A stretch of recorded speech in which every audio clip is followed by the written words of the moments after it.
When they gave us clearance for Project Chrysalis, they said it was the future of human evolution.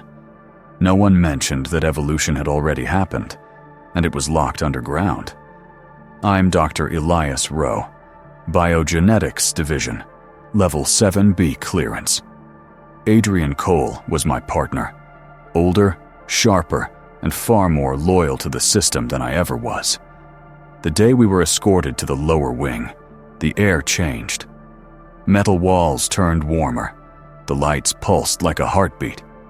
At the end of the corridor, through a glass window thick as a tank hull, something moved. A man, or what was left of one. Skin pale green with faint scales near the jawline. Eyes narrow, vertical pupils reacting instantly to light. He didn't snarl, he didn't hide. He just looked at us and whispered something. It wasn't English, but I understood it. It meant, "Help me." Cole froze. "That's impossible," he said. "They told us it can't speak." I looked closer. Its face twisted, almost in pain.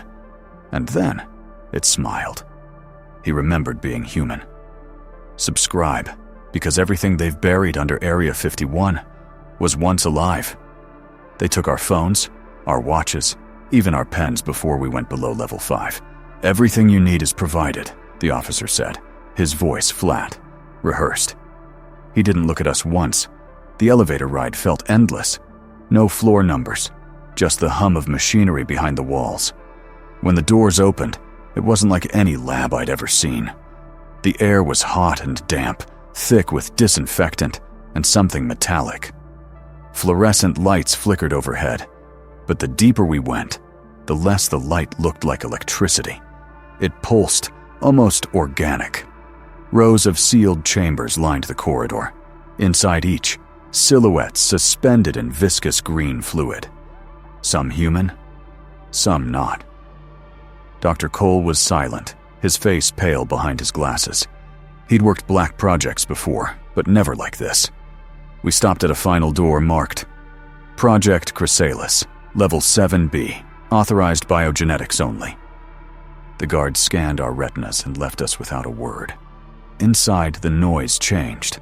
A low vibration, like breathing under concrete. Then we saw it. A containment pod, taller than a man, filled with faintly glowing liquid. Inside, him. The hybrid. Skin faintly green and scaled near the neck, but the face, unmistakably human. Eyes closed, tubes feeding into his veins. He wasn't restrained. He was preserved. Cole leaned closer, pressing his hand to the glass. "He's stabilizing," he whispered. "Neural activity's active." I checked the monitors. He was right. The pattern wasn't random, it was language. Suddenly, one of the lines on the EEG spiked violently. The creature's eyes opened, vertical pupils flashing under the fluorescent light. He moved his lips slowly, and a distorted sound escaped through the speakers. For a moment, it sounded like static. Then we realized he was trying to speak. "Where am I?" Cole stumbled back. The intercom cut in instantly. "Step away from the glass. Now." Armed guards entered, faces blank, rifles ready. The pod's fluid began to darken, like reacting to emotion. One of the guards muttered, "Subject Delta 5 is not conscious. Whatever you think you saw, you didn't." But I couldn't look away. The hybrid's gaze followed us, unblinking. And when Cole turned his back, its eyes narrowed. With recognition. By the third week, the line between observation and obsession had blurred. Cole visited the hybrid's chamber more often than the schedule allowed. Sometimes I'd find him standing there in silence, staring through the glass like it was a confession booth. He claimed he was monitoring EEG spikes, but the numbers on the screens told another story. Delta 5's neural activity spiked only when Adrian was present. The data wasn't random. It was responsive. A pattern. A memory. I began recording secretly. At 02:13 one morning, I captured it. Delta 5 opening its eyes as Cole entered. The creature pressed its palm to the glass. So did Cole. Then, through the intercom, came a faint sound. broken syllables, forced through distorted vocal cords. Dry. On. Cole froze. His face drained of color. He hit the emergency light and left without a word. When I asked him later, he said, "It's just mimicry, neural echo, nothing more." But his hands were shaking. Later that day, I pulled his personnel file. It was thicker than mine by a decade. In 2012, he'd been listed as part of a discontinued experiment, Chrysalis Phase 0. All files after that were redacted. That night, I confronted him. Phase 0. That was human testing, wasn't it? He didn't deny it. It was supposed to fail, he said quietly. No one was meant to survive. Then what is Delta 5? I asked. He stared at me for a long time. Finally, he whispered, "He's what's left of them." The next morning, alarms blared across Level 7B. Cameras caught Delta 5 thrashing in its containment pod. No rage, no panic. It was waking up. Guards flooded the corridor, guns ready.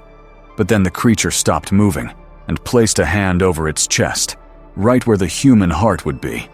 The monitor flatlined. "Subject terminated," said the officer. Cole stepped forward. "No," he whispered. "He's adapting." And before anyone could react, Delta 5 opened his eyes again. Not green, not yellow, human. "He remembers me," Cole said. "Because he used to be me. The guards didn't understand. But I did." The DNA sequence we'd been analyzing, the human component, matched a file signature buried in the archives. Dr. Adrian Cole's own genetic ID. I stopped sleeping. Every time I closed my eyes, I saw fragments. Not dreams, but memories that weren't mine. Desert winds, floodlights, men in hazmat suits dragging metallic debris. And always that same sound. A low hissing breath, half human, half alien. I didn't tell anyone at first. But when I checked the camera footage from the lab, I saw something impossible. Every night between 03 hours and 03:07, Delta 5's containment pod glowed faintly, synchronized with my EEG feed from the monitoring chair. We were connected. Cole didn't even look surprised when I told him. "He's not sending visions," he said. "He's showing you data, the way they remember." "The way who remembers?" I asked. He didn't answer. That night, the lab lights flickered and went black.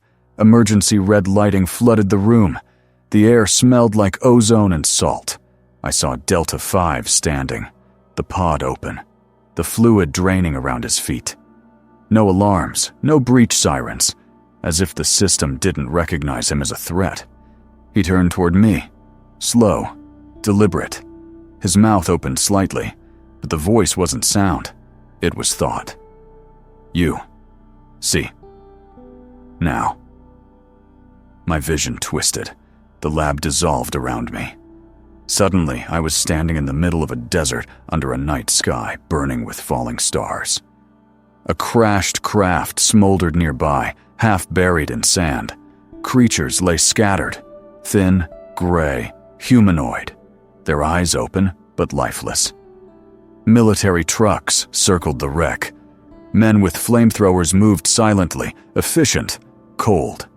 And among the wreckage, a human body strapped to an alien stretcher, alive, screaming. I realized it wasn't an abduction. It was a rescue. The surviving extraterrestrial had tried to heal the man using its own DNA. It didn't know our biology was incompatible. The result was the first hybrid. Project Chrysalis wasn't born here, the voice whispered inside my skull. It was finished here. I stumbled back into reality, gasping, drenched in sweat. Cole stood over me, his eyes hollow, unfocused. He'd seen it too. "Now you understand," he said quietly. "He's not the monster. We are." The lights came back on. Delta 5 was back inside his pod, calm, eyes half open. The ECG monitor pulsed gently, not as a human heartbeat, but in a perfect repeating sequence. I looked at the pattern and froze. It wasn't random. It spelled something in Morse code. "Remember Roswell?" Security burst in moments later, armed, shouting. Cole stepped between them and the glass. "He's not dangerous!" "Then why's your DNA inside him, Doctor?" the commander barked. Cole didn't answer. Delta 5 pressed his hand against the glass again, and for a brief instant I saw my reflection overlap his. Same outline, same stance. "He's not just part of Cole," I whispered. "He's part of all of us." The next morning, the lab was sealed. Level 7B was under containment lockdown. Every camera feed went black, except one. A single monitor in my office still showed Delta 5's pod. He wasn't moving, just waiting, like he knew what was coming. Cole didn't come to work.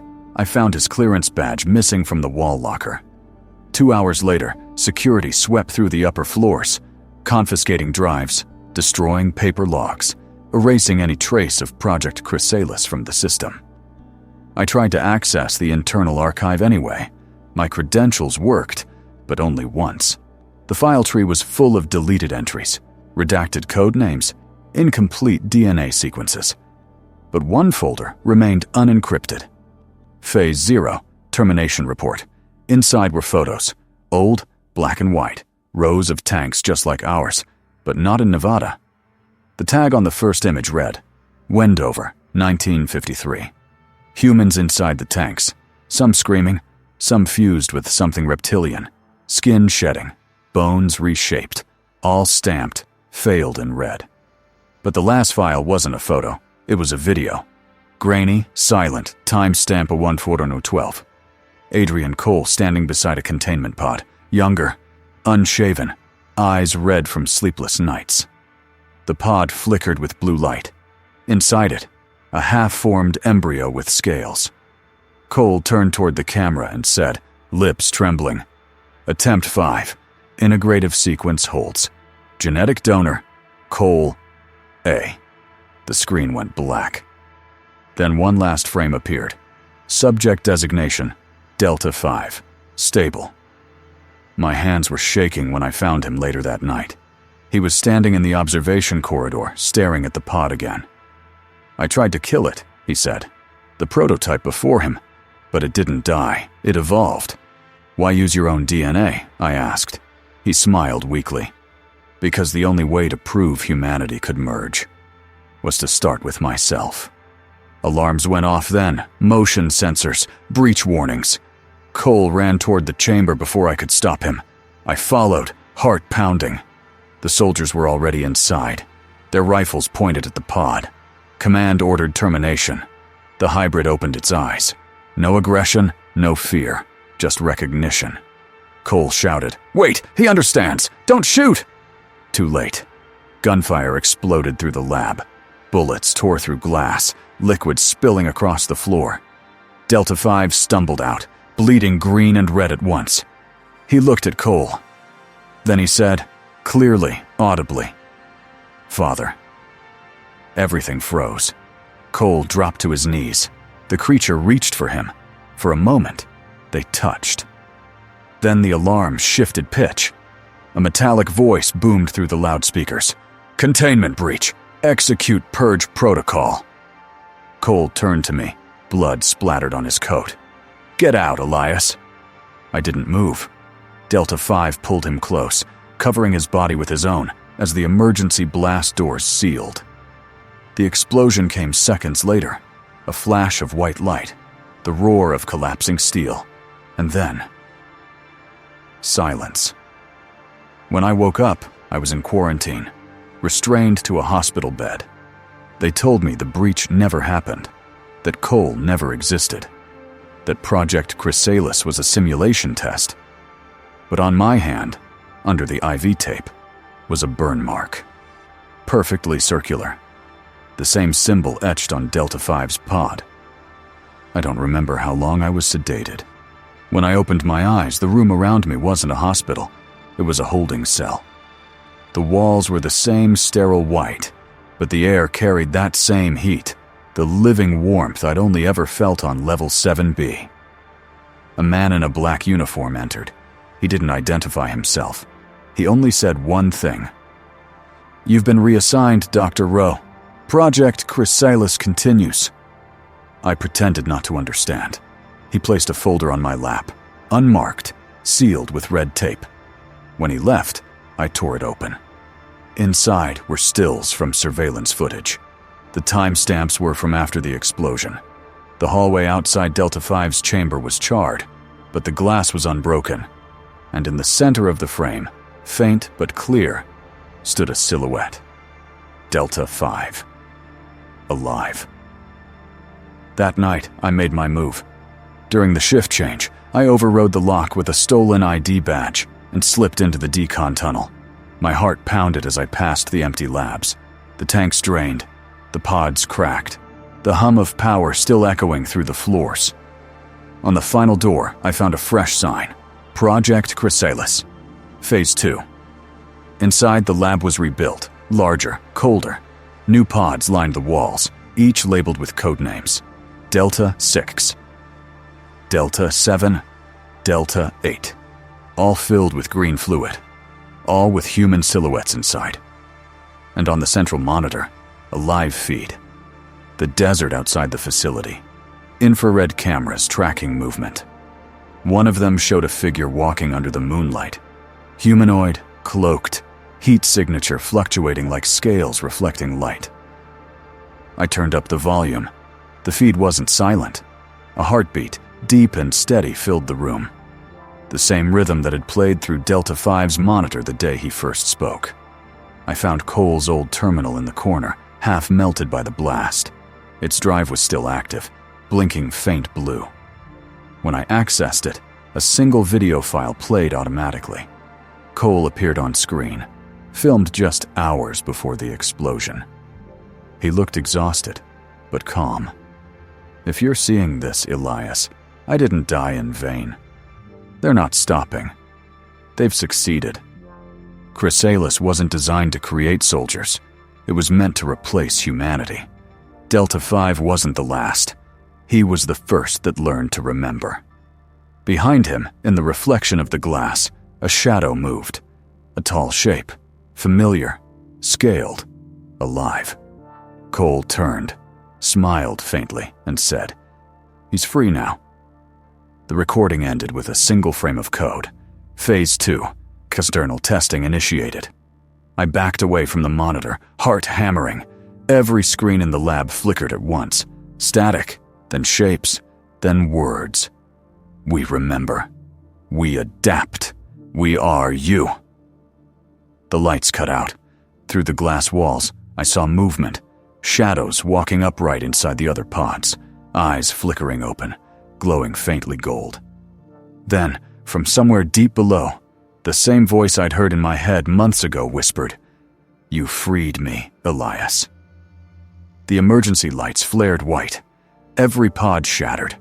A surge of water and light flooded the room, and standing in the chaos was Delta 5. Half human, half reptile, skin scarred, but alive. He didn't attack. He just looked at me. "They'll come for you now," he said, his voice clear, almost human. "But I'll be waiting, where they can't follow." He turned and walked into the dark corridor, vanishing as the alarm screamed. I ran. The halls twisted with smoke and flashing lights, footsteps behind me, soldiers shouting. But before they caught me, the entire facility shuddered. A low rumble, like something beneath it had awakened. I escaped through the surface hatch just before dawn. The desert stretched silent and endless. When I looked back, there was no explosion, no smoke, just stillness. As if Area 51 had never existed at all. That night, I uploaded Cole's video to a private network. The file corrupted halfway through, but one frame survived. A close-up of Delta 5's eye, green and gold, slit pupil contracting as it focused on the camera. Under it, a line of text flickered briefly before disappearing. Phase 2. Field adaptation. Active. For weeks, I lived like a ghost. Cheap motels, fake names. Every time I closed my eyes, I saw the same image. Delta 5 walking into the desert, vanishing under the dawn light like a mirage. At first, I thought it was guilt. Then I started noticing the others. The woman at the diner with a bandage on her neck that never came off. The man at the gas station who didn't blink in sunlight. The child staring at me on the bus, his pupils vertical, but only for a second. They weren't hiding perfectly. They were testing. I hacked into the remaining satellite uplinks tied to the old Air Force servers. There it was. Chrysalis Phase 2, pinging active coordinates across 4 states, each point near populated areas, hospitals, research centers, biotech startups. It wasn't just one facility anymore. It was everywhere. I dug deeper. The transmission source wasn't encrypted. It was biometric, a living signal, pulsing at regular intervals. When I traced the origin, it wasn't Nevada. It was me. My hands trembled as I checked the medical scan from quarantine. The circular burn on my wrist. I thought it was just the symbol from the pod. But under the skin, the veins formed a faint geometric pattern, the same one in Delta 5's chest when he spoke. I wasn't a survivor. I was a carrier. Cole's voice echoed in my head from the last video. Chrysalis wasn't made to create soldiers. It was designed to continue us. I opened the encrypted folder from his terminal, the final message he left for me. It contained a genome sequence. Half of it was human. The other half matched the Delta 5 strain. Attached note: sample collected from subject row, post-contact. They had injected me during containment, without consent, without warning. The test wasn't if hybridization could work. It was if it could spread undetected. I needed proof. So I went to the only place where someone might still be watching, the old desert perimeter near Groom Lake. I set up my recorder, my Geiger sensor, and the biometric scanner from the stolen medkit. The readings spiked instantly.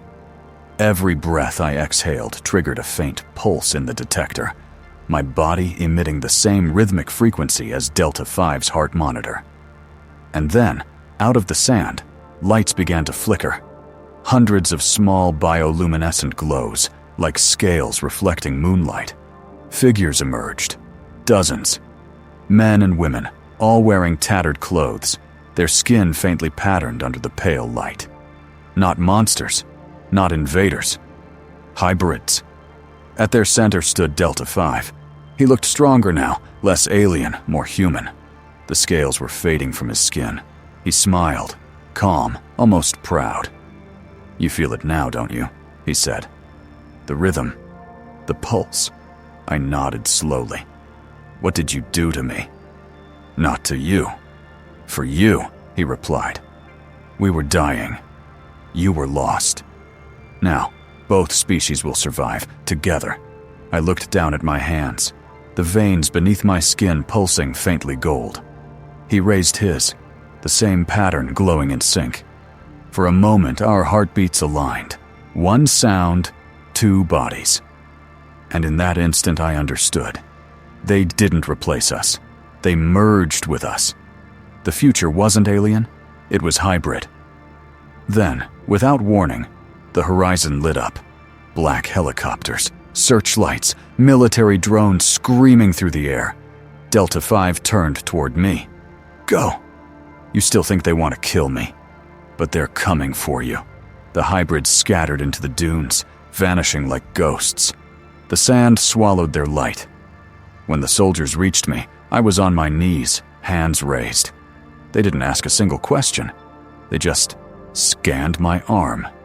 The device beeped, and one of them whispered, "Target confirmed. Phase 3 compatible." Then darkness. I woke up somewhere else. Same white walls, same pulse in the air. And when I looked in the mirror, my reflection blinked back, eyes slit and glowing faintly gold. The walls here don't echo. They absorb sound. Even my breathing feels stolen before it reaches my ears. I don't know how long I've been here. Days, maybe weeks. They feed me through a slot in the wall, run tests I never see. There are no guards, only lights that dim when I close my eyes. But I know what this place is. Not a prison. A lab. And I'm the specimen now. I found a reflective panel behind the vent. It's not glass, polished steel. My face looks almost the same, but the skin under my eyes glows faintly. Not light, more like energy trapped under flesh. When I focus, I can hear it, that hum I used to feel through the floor of level 7B. Only now it comes from me. The pulse matches the hybrid frequency perfectly. Chrysalis isn't a facility anymore. It's biological, a network. Every test they did, every hybrid they created, it was all a process of uploading. DNA wasn't the end goal. It was transmission. We're not being replaced by them. We're becoming the signal that keeps them alive. A doctor entered today, face covered, eyes behind glass. He spoke through the intercom. "Elias, you've stabilized faster than expected. The others didn't survive integration. You're special." I laughed. It didn't sound human. "Where's Delta 5? I asked. He paused. "He's not here. He's everywhere now." He handed me a mirror. I didn't want to look, but I did. My pupils weren't vertical anymore. They were circular again, perfectly human. But the irises, shifting, faintly refracting light like a prism. Rainbow-colored, the same as the alien optics recovered from the Roswell crash. That night, the lights flickered. The hum in my chest grew louder, almost rhythmic. And then, through the ceiling vents, I heard whispers. Not voices, thoughts. Hundreds of them. We adapt. We remember. We are one. The panel in the wall slid open.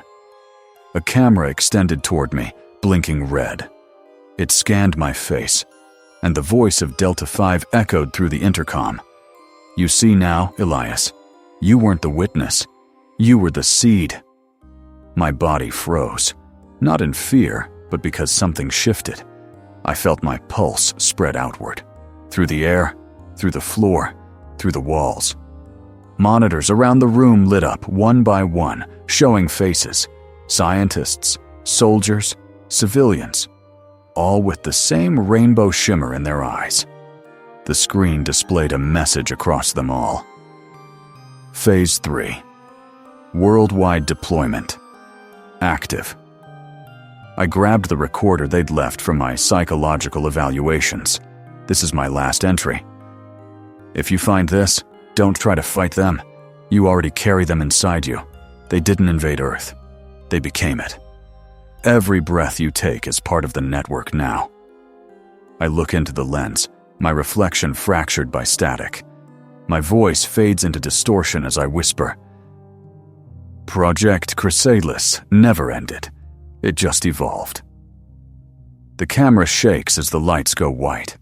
A faint silhouette stands behind me, tall, scaled, motionless. Its hand rests on my shoulder. Cut to black,